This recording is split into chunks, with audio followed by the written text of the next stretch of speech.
Misteri makam Pak Haji menjadi pelajaran bagi masyarakat desa dan kita semua bahwa kebenaran bisa terkubur, tetapi tidak bisa selamanya disembunyikan.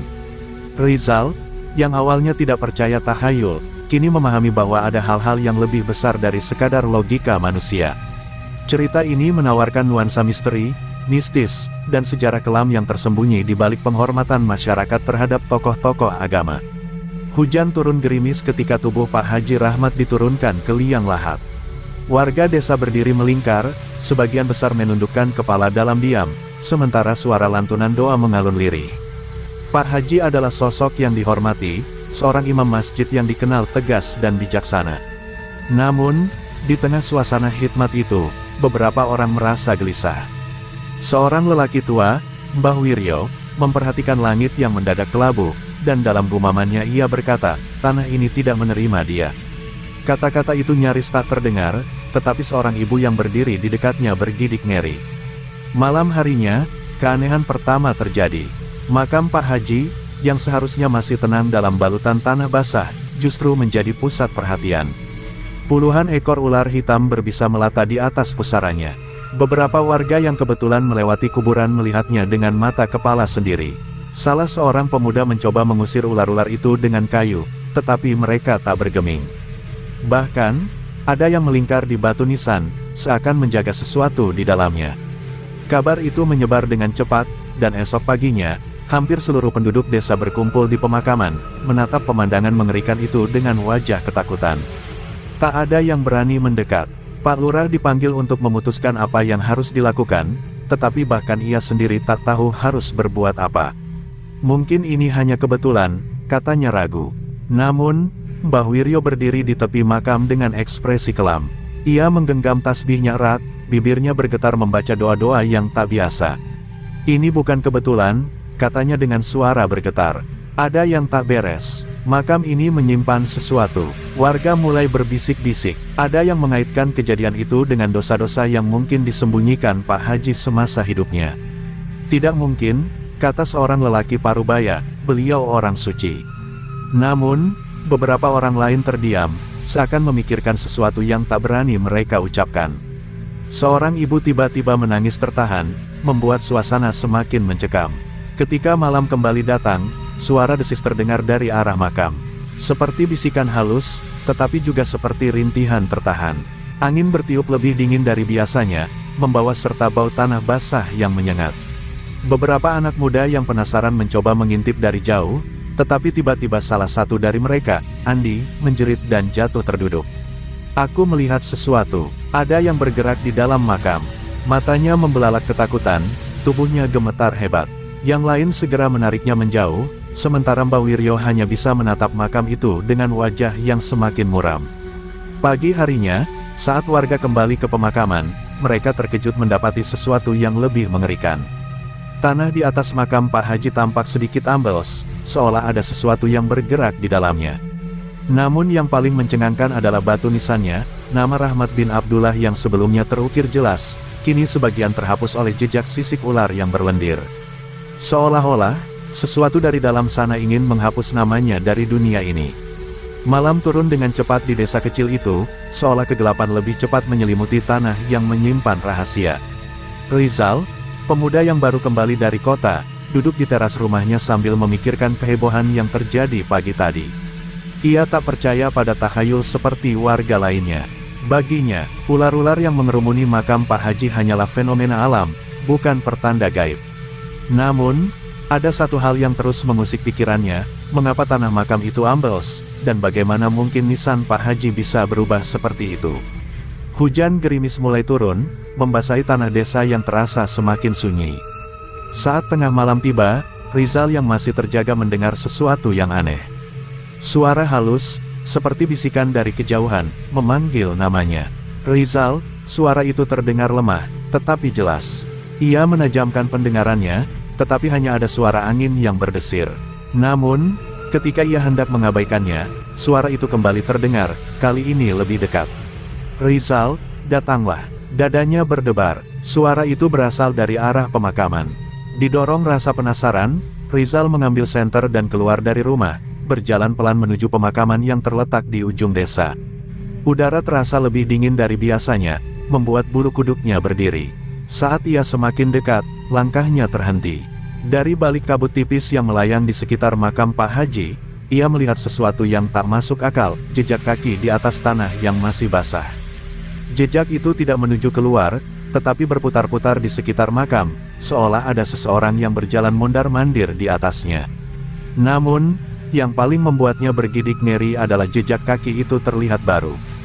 Rizal mencoba menenangkan diri. Mungkin seseorang datang ke sini sebelum aku, gumamnya dalam hati. Namun, sebelum ia bisa berpikir lebih jauh, desiran aneh terdengar dari belakangnya. Ia menoleh, menyorotkan senter ke arah suara itu. Jantungnya hampir berhenti berdetak. Di balik bayangan pohon beringin, sosok hitam berdiri diam, menatapnya. Wajahnya samar, tertutup kegelapan, tetapi matanya, dua titik merah menyala dalam pekatnya malam. Rizal mundur selangkah, tetapi sebelum ia bisa melakukan apapun, suara bisikan itu kembali, kali ini tepat di telinganya. Jangan cari yang bukan urusanmu, tubuhnya membeku. Nafasnya tertahan di tenggorokan. Dalam kepanikannya, ia segera berlari secepat mungkin meninggalkan pemakaman. Hanya satu pikiran yang terlintas dalam benaknya, ini bukan sekadar kebetulan. Ada sesuatu yang ingin tetap terkubur bersama Pak Haji Rahmat. Saat Rizal tiba kembali di rumah, napasnya masih tersengal. Ia mencoba menenangkan diri, namun ketika menatap ke cermin di dinding, tubuhnya langsung kaku. Di belakangnya, di pantulan cermin, ia melihat sesuatu yang membuat darahnya membeku.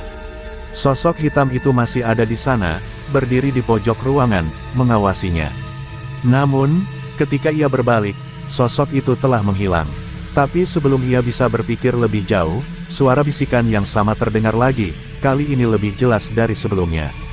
Jangan cari kebenaran, atau kau akan menggantikan dia di dalam tanah. Pagi datang dengan langit mendung, seolah alam ikut menyembunyikan sesuatu yang kelam. Rizal masih merasa gelisah setelah kejadian semalam. Bayangan sosok hitam dan suara bisikan itu terus terngiang di kepalanya. Ia tak berani menceritakan pada siapapun, takut dianggap gila. Namun, satu hal yang pasti, ada sesuatu yang tidak beres dengan makam Pak Haji Rahmat. Dengan pikiran yang masih kacau, Rizal memutuskan untuk mencari petunjuk di tempat yang paling sering didatangi almarhum semasa hidupnya, masjid tua di tengah desa. Saat Rizal memasuki masjid, suasana terasa lebih sepi dari biasanya. Tidak ada jamaah, hanya kesunyian yang menyelimuti. Aroma kayu tua bercampur dengan wangi dupa samar tercium di udara. Langkahnya menggema di lantai, menyadarkan bahwa ia satu-satunya orang di dalam sana. Ia melangkah menuju rak kitab di sudut ruangan, berharap menemukan sesuatu yang mungkin ditinggalkan Pak Haji sebelum wafat. Tangannya bergerak menyusuri deretan kitab kuning yang sudah mulai lapuk. Dimakan usia, hingga akhirnya menemukan satu yang berbeda. Sampulnya berdebu, seolah tak pernah disentuh dalam waktu lama. Saat membuka halaman pertama, matanya langsung tertuju pada sebuah nama yang ditulis berulang-ulang, Sumiyatun. Jantung Rizal berdegup kencang. Siapa Sumiyatun? Mengapa namanya memenuhi halaman kitab ini, ditulis dengan goresan yang tampak tergesa-gesa? Semakin ia membalik halaman, semakin banyak coretan yang membuatnya semakin penasaran. Beberapa kalimat tertulis dengan tinta yang mulai pudar, dosa tak terampuni. Dia akan kembali, aku tak bisa lari. Kata-kata itu seolah menjadi catatan terakhir seseorang yang diliputi ketakutan mendalam. Rizal menelan ludah. Apakah ini tulisan tangan Pak Haji? Tiba-tiba, angin berhembus dari jendela yang terbuka, membuat halaman kitab itu berputar sendiri. Suasana dalam masjid mendadak terasa lebih dingin. Rizal merasakan bulu kuduknya meremang. Ia bergegas menutup kitab itu dan menyelipkannya ke dalam tas, lalu berbalik hendak keluar. Namun, tepat ketika ia melewati mihrab, ia mendengar suara seretan pelan di belakangnya. Ia menoleh, dan tubuhnya langsung membeku. Seorang pria tua berjubah putih berdiri di dekat rak kitab, wajahnya tertutup bayangan, namun matanya kosong dan gelap. Bibirnya bergerak, berbisik sesuatu yang tidak bisa dipahami. Rizal mundur perlahan, kakinya gemetar. Tanpa pikir panjang, Rizal berlari keluar dari masjid, napasnya memburu. Begitu ia melewati pintu, suara azan dari kejauhan mendadak terdengar nyaring, meskipun ia tahu belum waktunya. Seolah ada sesuatu yang ingin mengusirnya dari tempat itu. Rizal terus berjalan menjauh tanpa menoleh ke belakang.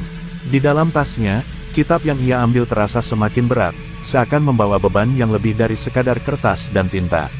Malam ini, ia harus mencari tahu siapa Sumiyatun, dan apa hubungannya dengan Pak Haji Rahmat. Namun, ia tak tahu bahwa jawaban yang ia cari bisa menjadi kutukan yang akan mengubah hidupnya selamanya. Rizal duduk di tepi ranjang dengan napas masih memburu. Kitab tua yang ia ambil dari masjid tergeletak di atas meja kecil di sampingnya. Cahaya lampu redup membuat bayangan di dinding bergerak-gerak seperti sosok yang mengintainya. Ia ragu untuk membuka kitab itu lagi, namun rasa penasaran mengalahkan ketakutannya. Dengan tangan gemetar, ia kembali membalik halaman-halamannya. Kali ini, di bagian tengah kitab, ia menemukan sesuatu yang lebih mengerikan, sebuah lembaran kertas kuning yang diselipkan di antara halaman. Kertas itu penuh dengan tulisan tangan yang berantakan, seakan ditulis dalam keadaan panik. Darah sudah tertumpah, dosa ini tak bisa ditebus. Jika dia bangkit, maka neraka akan datang ke desa ini. Rizal menggenggam kertas itu erat. Jelas ada sesuatu yang disembunyikan. Nama Sumiyatun disebut berkali-kali di kitab ini, tetapi tidak ada seorang pun di desa yang pernah menyebutnya. Apakah dia korban, atau justru penyebab dari semua kejadian aneh ini? Rizal tahu hanya ada satu orang yang bisa menjawab pertanyaannya, Mbah Wiryo. Malam semakin larut, namun Rizal tak peduli. Ia harus mencari jawaban sekarang juga. Dengan langkah cepat, ia menuju rumah Mbah Wiryo yang terletak di ujung desa. Ketika mengetuk pintu, butuh beberapa saat sebelum lelaki tua itu akhirnya membuka dengan wajah lelah. Namun, begitu Rizal menyebut nama Sumiyatun, ekspresi Mbah Wiryo langsung berubah pucat. Tangannya bergetar, matanya membesar seolah mendengar sesuatu yang tak seharusnya disebut. "Kau, dari mana tahu nama itu?" Suaranya parau, nyaris berbisik. Rizal menyerahkan kitab dan kertas itu kepadanya. Mbah Wiryo memandangi tulisan di kertas itu dengan wajah yang semakin mengeras. Ia menghela napas panjang sebelum akhirnya berkata dengan suara berat, "Sumiyatun bukan sekadar nama. Dia adalah kutukan yang tak pernah pergi dari desa ini." Dengan suara bergetar, Mbah Wiryo mulai menceritakan kejadian yang sudah lama terkubur. Puluhan tahun lalu, Sumiyatun adalah seorang perempuan yang dituduh sebagai dukun santet. Warga menuduhnya membawa petaka setelah beberapa orang mati secara misterius. Tanpa bukti yang jelas, dia dihakimi massa, dipukuli, dan akhirnya dibakar hidup-hidup di tengah lapangan desa. Dan yang memimpin hukuman itu, adalah Pak Haji Rahmat. Rizal merasakan darahnya berdesir. Ia mulai mengerti mengapa makam Pak Haji dipenuhi ular dan mengapa tanah menolaknya. Sumiyatun telah bersumpah akan kembali menuntut balas. Sebelum mati, dengan tubuh penuh luka dan darah mengucur, ia berteriak keras, "Kalian akan membayar. Aku akan kembali." Malam itu, langit menjadi merah, dan sejak saat itu, desanya tak pernah benar-benar damai. Mbah Wiryo menatap Rizal dengan tatapan nanar. "Dia tak pernah pergi, nak. Dia hanya menunggu waktu yang tepat, dan mungkin waktunya sudah tiba." Malam semakin sunyi, namun di kejauhan, terdengar suara desisan samar. Seolah-olah sesuatu yang telah lama tertidur kini mulai bangkit dari dalam tanah. Malam terasa lebih berat setelah kebenaran itu terungkap. Rizal keluar dari rumah Mbah Wiryo dengan langkah tergesa, pikirannya masih berputar dengan cerita yang baru saja didengarnya. Angin malam bertiup dingin, membawa bisikan samar yang terdengar seperti rintihan kesakitan. Langkah kakinya terasa berat saat ia melewati jalanan desa yang gelap, seolah sesuatu sedang mengawasinya dari balik bayangan pepohonan. Ia tahu kini tak ada jalan untuk mundur. Ia harus kembali ke makam Pak Haji Rahmat, karena jawaban atas misteri ini ada di sana. Begitu tiba di pemakaman, Rizal tertegun.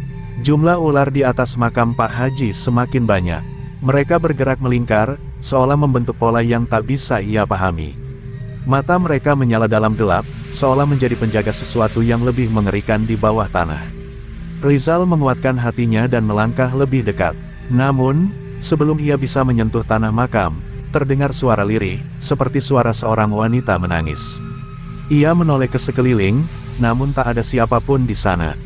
Suara itu bukan berasal dari luar, melainkan dari dalam tanah. Tangan Rizal gemetar. Ia menggali sedikit tanah dengan tangannya sendiri, dan sesuatu yang dingin menyentuh ujung jarinya. Ia menarik napas dalam, lalu menggali lebih dalam. Tak butuh waktu lama hingga jari-jarinya menyentuh sesuatu yang keras. Ia mengangkatnya perlahan, sebuah gelang emas yang tertanam di dalam tanah.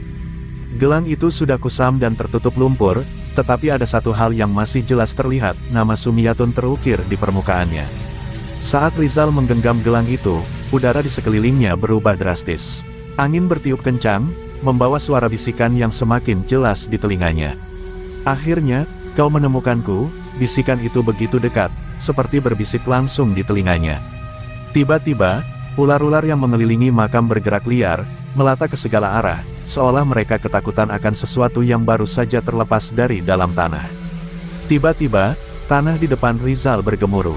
Seperti ada sesuatu yang mencoba keluar dari dalam. Ia melangkah mundur dengan panik. Retakan kecil muncul di permukaan makam, semakin lama semakin besar. Dari dalam celah itu, asap hitam tipis mulai keluar, membentuk siluet seseorang yang perlahan mulai terlihat. Wajahnya samar, tetapi matanya penuh dendam. Suara lirih kembali terdengar, kali ini lebih jelas, lebih tajam. "Aku telah dikubur tanpa keadilan, dan kini aku akan mengambil apa yang seharusnya menjadi milikku." Rizal tersentak dan menjatuhkan gelang itu. Sosok hitam itu semakin jelas, membentuk bayangan seorang perempuan dengan rambut panjang dan wajah penuh luka bakar. Ular-ular yang tadi menjaga makam kini menghilang ke dalam kegelapan, seolah mereka tahu bahwa sesuatu yang lebih menakutkan telah kembali.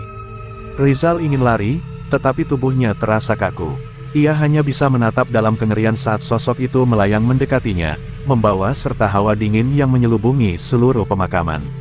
Malam itu, untuk pertama kalinya dalam hidupnya, Rizal menyadari bahwa beberapa roh tidak pernah benar-benar pergi, mereka hanya menunggu waktu untuk kembali. Rizal berdiri kaku, tubuhnya gemetar hebat. Sosok Sumiyatun semakin jelas di hadapannya. Wajahnya penuh luka bakar yang menghitam, matanya kosong, namun sorotannya dipenuhi kebencian. Dari tubuhnya, asap hitam berputar-putar, mengeluarkan aroma tanah basah dan daging yang terbakar. "Aku telah menunggu terlalu lama," bisiknya. Suaranya terdengar seperti dua suara yang bergema bersamaan, satu suara perempuan yang lirih, satu lagi suara serak yang dingin seperti kematian itu sendiri. Tanah di sekitar makam Pak Haji semakin bergetar. Rizal mundur beberapa langkah, napasnya memburu. Tiba-tiba, dari dalam tanah yang retak, tangan-tangan hitam kurus mulai mencuat, mencakar udara seakan mencoba keluar dari dalam kubur. Rizal menyadari sesuatu yang mengerikan, Sumiyatun tidak hanya bangkit sendiri, ia membawa sesuatu yang lain bersamanya. Suara jeritan samar mulai terdengar, seperti ratusan suara yang menangis dari dalam tanah. Makam-makam lain di sekitar mulai bergetar, dan Rizal menyadari bahwa ini bukan sekadar pembalasan, tapi kebangkitan sesuatu yang lebih besar. Di tengah kekacauan itu, langkah cepat terdengar dari belakangnya. Mbah Wiryo muncul dengan wajah panik, membawa tasbih dan sebotol air yang ia yakini telah diberkahi doa. "Rizal, lempar gelang itu," serunya. Rizal tersadar bahwa gelang Sumiyatun masih ada di dekatnya, berkilau lemah dalam cahaya bulan. Tangannya gemetar saat mengambilnya kembali. Namun, begitu ia menggenggamnya, suara Sumiyatun menjadi lebih tajam. "Jangan lepaskan aku lagi, aku hanya ingin apa yang menjadi hakku." Mbah Wiryo mulai membaca doa-doa dengan suara keras. Ular-ular yang tadinya menghilang kini muncul kembali, tetapi kali ini mereka bergerak liar, melingkari makam Pak Haji, seolah berusaha menahan sesuatu. Sumiyatun menjerit marah, tubuhnya berkabut semakin pekat. Dari tanah yang retak, sebuah bayangan lain mulai muncul, sesosok tubuh yang sudah hancur membusuk, mengenakan jubah putih yang kotor penuh tanah. Rizal menahan napas. Itu adalah tubuh Pak Haji Rahmat. Mbah Wiryo semakin mempercepat doanya, lalu menyiramkan air ke makam. Begitu air itu menyentuh tanah, suara jeritan melengking menggema ke seluruh pemakaman. Rizal terjatuh, melihat bagaimana tubuh Sumiyatun perlahan-lahan menghilang, tersedot kembali ke dalam tanah yang mulai menutup. Sosok Pak Haji yang tadi bangkit juga ikut menghilang, seperti ditarik oleh sesuatu yang lebih kuat dari dalam bumi. Suara-suara jeritan berangsur mereda, hanya menyisakan suara angin yang berhembus pelan. Hening, pemakaman kini kembali sunyi, seolah tak pernah terjadi apa-apa. Rizal masih terengah-engah, melihat ke tanah yang kini sudah kembali rata. Ular-ular telah lenyap, dan langit yang tadinya kelam kini mulai memperlihatkan cahaya fajar yang samar. Mbah Wiryo membantu Rizal berdiri, menatap makam dengan mata sayu. "Kutukan ini belum benar-benar hilang, Nak," katanya pelan. Tapi untuk sekarang, kita sudah menghentikan yang seharusnya tidak bangkit.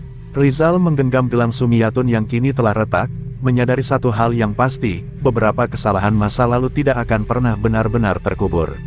Matahari pagi mulai merangkak naik, namun kehangatan yang seharusnya menyelimuti desa terasa hampa. Rizal dan Mbah Wiryo masih berdiri di pemakaman, memandangi tanah yang kini kembali tenang. Namun, dalam hati, mereka tahu bahwa ketenangan ini hanyalah ilusi.